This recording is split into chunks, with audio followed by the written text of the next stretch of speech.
Charles de Hely, merci beaucoup de nous recevoir dans votre bureau ici à l'IENA. Alors vous avez été le fondateur du Cercle La Rochefoucauld, vous êtes très impliqué dans la vie de la communauté Arts et Métiers et vous avez récemment pris donc la présidence de la Fondation. Alors quelles ont été vos motivations ? Alors, comme vous le savez, hein, j'ai eu la chance de faire une carrière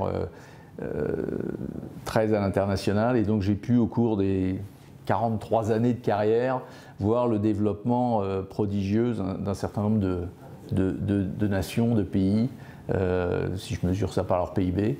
Et je me suis rendu compte qu'en fait, les nations qui avaient le plus investi dans la culture scientifique et technologique de leur peuple, et dans leur capacité de réalisation, qui est le métier des ingénieurs, sont les nations qui sont passées devant nous et sont devenues les plus riches en termes de création de PIB.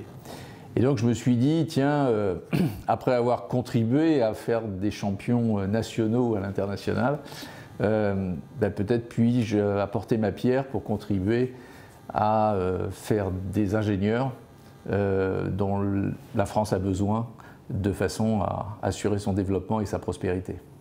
Alors justement, comment voyez-vous le rôle d'une fondation? Parce que vous avez ce regard à la fois international et national. Une fondation, c'est pas n'importe quoi, c'est un organisme, je dirais, vivant, qui a des objectifs. Alors comment vous voyez ce rôle de cette fondation? Alors, tout d'abord, la Fondation Arts et Métiers, c'est ce qui m'a aussi amené à accepter cette fonction quand mon prédécesseur, Roger Stankina, m'en a parlé. A été le constat que je vois un alignement des planètes entre la SOS, entre la Fondation et entre l'école en termes d'ambition. Et deuxième élément, Roger a fait un travail absolument fantastique puisque globalement il a doublé la taille de la Fondation, quel que soit le métrique que vous regardez. Donc il a fait un travail extraordinaire. Donc on a une fondation qui est basée sur une fondation solide, si je peux faire ce jeu de mots. Le deuxième élément, c'est qu'en fait la Fondation a trois grands piliers d'activité.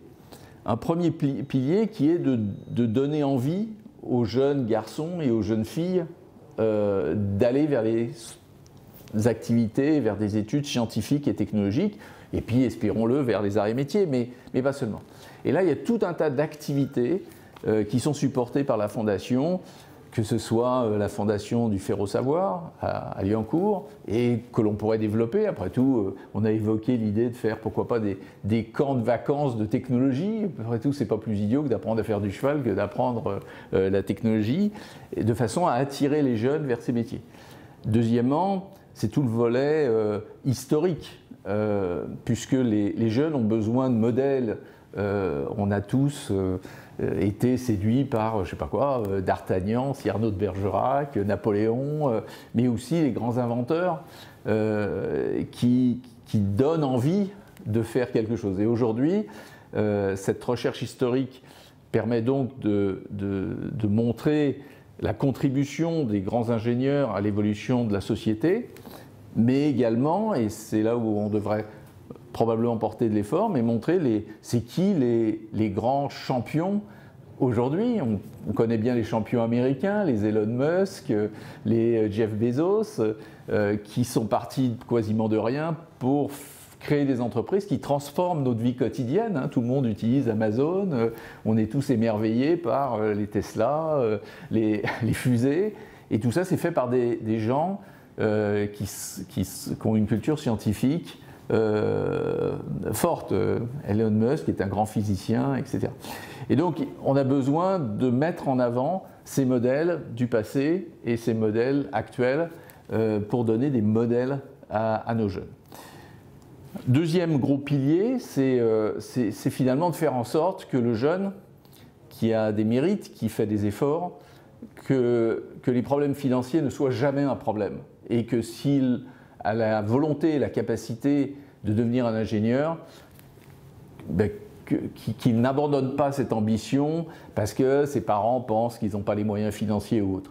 Et donc là, il y a tout un tas de systèmes directement par la Fondation ou par les fondations sous égide, de façon à donner des bourses, donner des supports, avant de rentrer aux arts et métiers, donc par exemple les bourses Marketa, aux arts et métiers, et après pour financer des doctorats à l'étranger par exemple.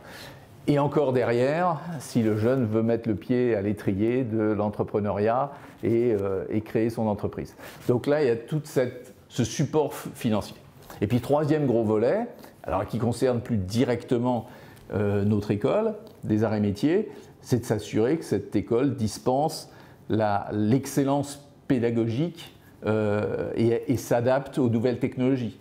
Force est de constater que si le GATSA était le leader de la première et de la deuxième révolution industrielle, il l'a été un peu moins dans la troisième, celle de l'électronique, des télécommunications et de l'informatique, mais il a absolument toutes les capacités pour reprendre sa position de leader dans la quatrième révolution industrielle, celle du digital, du big data, de la cybersécurité, et il est important d'aider l'école à accélérer sa transformation dans ce domaine, et là aussi, la Fondation a un rôle essentiel à jouer. Alors bien sûr, une fondation, ça n'existe que parce qu'il y a des donateurs, que parce qu'il y a des legs qui nous sont confiés. Et encore une fois, Roger a fait un excellent travail. Je comparais avec la Fondation de France, parce que j'ai l'habitude de benchmark, et je me benchmark toujours par rapport aux meilleurs. Quand je compare les arts et métiers, je compare avec Polytechnique. Quand je compare la Fondation des arts et métiers, je compare avec la Fondation de France, qui est la plus grande. Et il faut savoir que les coûts de fonctionnement de la Fondation des arts et métiers sont les plus faibles de France. Quand vous donnez 100 €, il y en a un peu plus de 95 qui sont fléchés, qui vont à l'action. Quand vous donnez dans la Fondation de France, qui est aussi une fondation très bien gérée, il n'y en a que 85 à 87 qui vont à destination. Et c'est pour cela qu'on a beaucoup de fondations que l'on prend, qu'on dit sous égide, c'est-à-dire sont des fondations plus spécifiques, mais qui partagent notre ambition, qui est de donner le goût à la science et à la technologie, qui est aider les élèves à faire les études qu'ils souhaitent faire, et puis les aider après coup, après leurs études, et aussi de développer une pédagogie d'excellence pour former des ingénieurs. Et ces fondations donc, nous rejoignent sous le grand chapeau de la Fondation des arts et métiers, et c'est une politique initiée par Roger aussi, avec beaucoup de succès, et que j'ai l'intention de continuer. Alors justement, ça tombe bien, la feuille de route de la Fondation. Même si vous êtes là depuis que quelques semaines, j'imagine que vous avez déjà profilé le cap. Oui, enfin, c'est pas en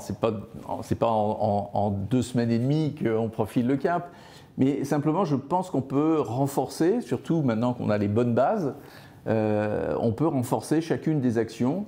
Encore une fois, en renforçant les actions de promotion du métier de l'ingénieur, où les arts et métiers sont extrêmement actifs, et en essayant de les développer, de faciliter l'action de nos bénévoles qui travaillent dans ces domaines et qui ont un rôle absolument essentiel, en essayant peut-être de nous orienter pour attirer plus de jeunes filles. Aujourd'hui, le métier d'ingénieur n'est plus un métier où le travail se fait dans des conditions de travail difficiles, pénibles, sales, bruyants, etc. Non, et donc aujourd'hui, ce métier n'a aucune raison de ne pas être ouvert aux jeunes filles. Je lisais des statistiques récemment que 60% des médecins étaient des jeunes femmes. Ben, le métier de médecin n'est pas forcément, on l'a vu encore récemment, pas forcément très facile. Ben, le métier, physiquement, le métier d'ingénieur n'est pas plus difficile. Et donc il faut absolument qu'on aille chercher ces jeunes filles qui, en plus c'est des bosseuses, souvent pourraient relever le niveau d'entrée à l'école. Et ça peut être une des actions de développement. On peut également développer tout ce qui est initiation pour les jeunes, avec ce que je disais tout à l'heure, en développant nos recherches historiques, mais aussi en impliquant peut-être davantage de figures qui pourraient être des modèles pour les jeunes et les attirer vers la science et la technologie. De l'autre côté, au niveau de l'école, je crois qu'il faut qu'on travaille pour peut-être développer des chaires et aller plus vite dans le domaine du big data. Comme vous le savez, je suis également membre de pilotage du think tank Arts et Métiers, et où on fait beaucoup d'enquêtes, où on interviewe beaucoup de chefs d'entreprise, etc.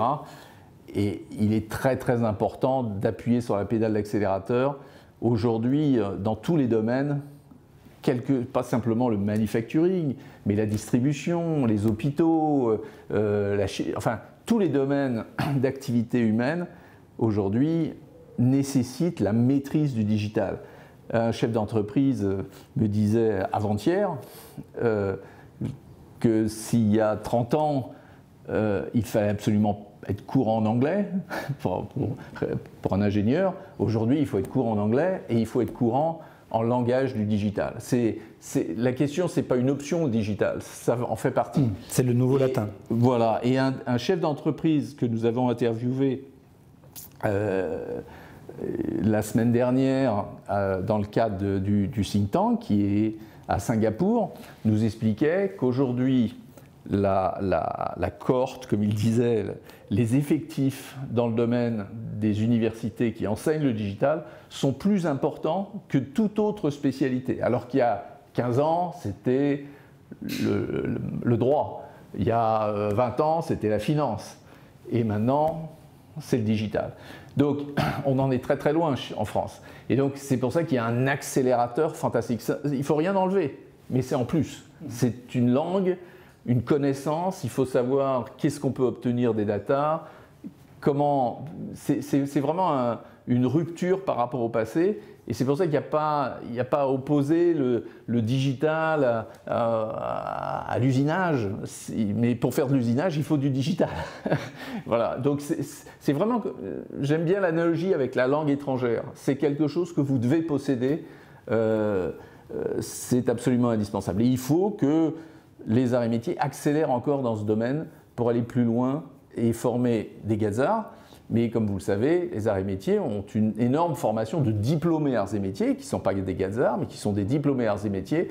Et l'avenir de l'école passe par le fait qu'aujourd'hui, je crois qu'ils diplôment 6 000 personnes, et il faut qu'ils arrivent à 10 000.